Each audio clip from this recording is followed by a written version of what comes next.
Buy that book, y'all. High price, man. Available on Amazon. Go cop it, man. The Luke Scarmazzo story. It brings you back to the early days of pre-prohibition, Prop 215 era, Medical Marijuana Program Act. Anybody who's nostalgic for those times and how we used to get like $4,000 a pound. Go check it out. $5,500 a pound.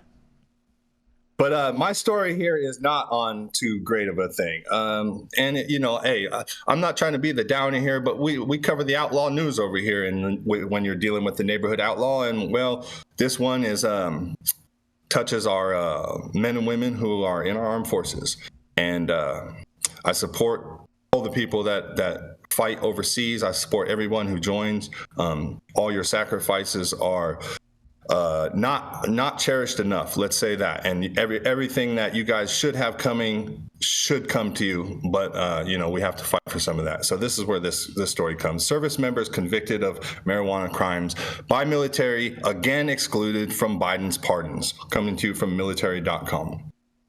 President Joe Biden issued a new proclamation last month pardoning Americans federally charged with simple possession, attempted possession, and use of marijuana, but none applies to its service members. Don't feel too bad, service members, because I don't think none of that applies to anyone, but it's okay. A White House official confirmed to military.com on Tuesday that Biden's December 22nd, 2003 proclamation did not apply to offenses under the Uniform Code of Military Justice, the federal body of laws enacted by Congress that applies to active duty military service members and some retirees accepting the pension. So Biden issued this thing last October for simple possession after he said he was going to free everybody who was incarcerated for cannabis and zero out their records and expunge them. Didn't do that. Issued this proclamation pardoning everybody for simple possession. And then they go another step further during a few weeks ago and say, we're because we support cannabis, like we're going to do this other big pardon on everybody who also had simple possession and attempted possession and use of marijuana in DC and on federal lands. That's going to be a real big splash, Mr. President. Let me just tell you, zero effect again. So this is like one of those things and there's an article written in The Hill, go check it out, by Rachel Barclow and Mark Osler, who they kind of touch a little bit on this too and talk about like, hey, look, this is like one of those situations in like Christmas when they wrap a big present and then you open the present and then there's like nothing in it. That's basically what happened here. And well, Rachel Barclow and Mark also, they say it's like an old gag, right?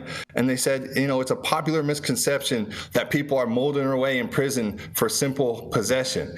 That just isn't true, and it hasn't been true for decades. So, again, like, I don't want to be the person that like downs on anybody getting out, because there were 11 people that were granted commutations in that proclamation. They didn't have any cannabis offenses, even though it kind of was alluded that they may have, they didn't. And listen, those people were in prison for some really unjust things. Those 11 people got their lives back, and that is awesome.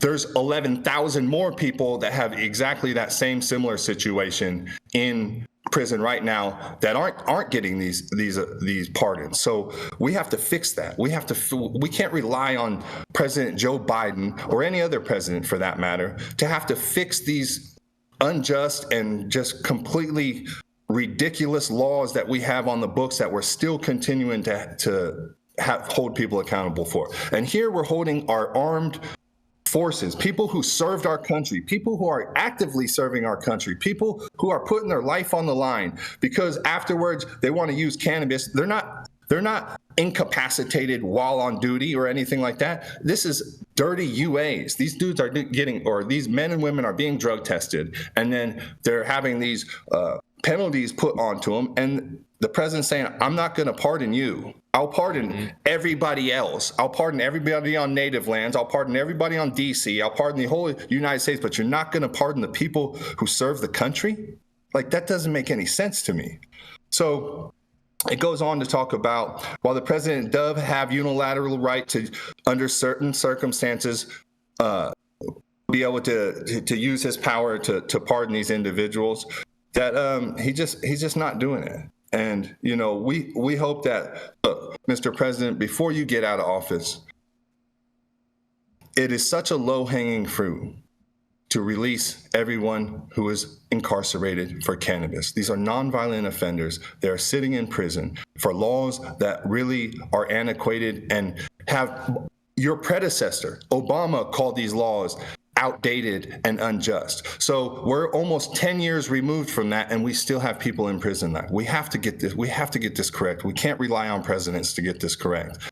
These proclamations that they're issuing, they're hollow, they're symbolic, they're not doing anything, they're not having any real world effect, and we have to be able to we have to be able to call it out when it happens. I know, like, I'm not the person, everybody wants to say, oh, like, let's not call attention when they're doing something good. Yes, there were good things that happened there, but we do have to call attention when it's BS. And these proclamations are BS. They're not having any impact on the cannabis community. They're not freeing any people who are incarcerated for cannabis. And that's what we need done.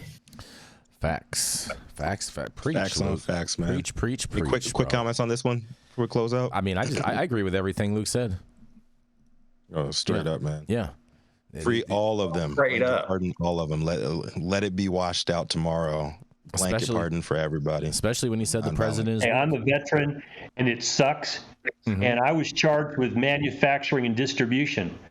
So I don't see anybody putting those on the list, but it was still a nonviolent crime involving cannabis. I don't know that they're going to get to the point where they look at this realistically and know what the charging decisions were. You got to get to 100 plants or 100 kilos in order to make it worth their while, or it's just a misdemeanor and they don't want to bring them. So they wrapped a lot of this up in bullshit charges. And now it's just hard to watch people play games with this, because this is not a game. Luke and I had our lives turned upside down at all, and we still got a felony on our record for things that today we're getting a pat on the back and they're taking our tax money for. And overtaxing. Don't forget that part, Dale. Overtaxing. Oh yeah, overtaxing. Always. Yep. Yes. Yeah, all those. Yeah, but thank you all for joining us for yet another episode of High Nine News. The second, or is it the third? It's the third, bro. It's the third. Can you count? 1, 2, 3. My bad. It's Wednesday. It's hump day. 1, 2, 3. Yeah. Magic number, baby. Magic number. You can catch us live weekdays. Depository got him. Yeah, exactly.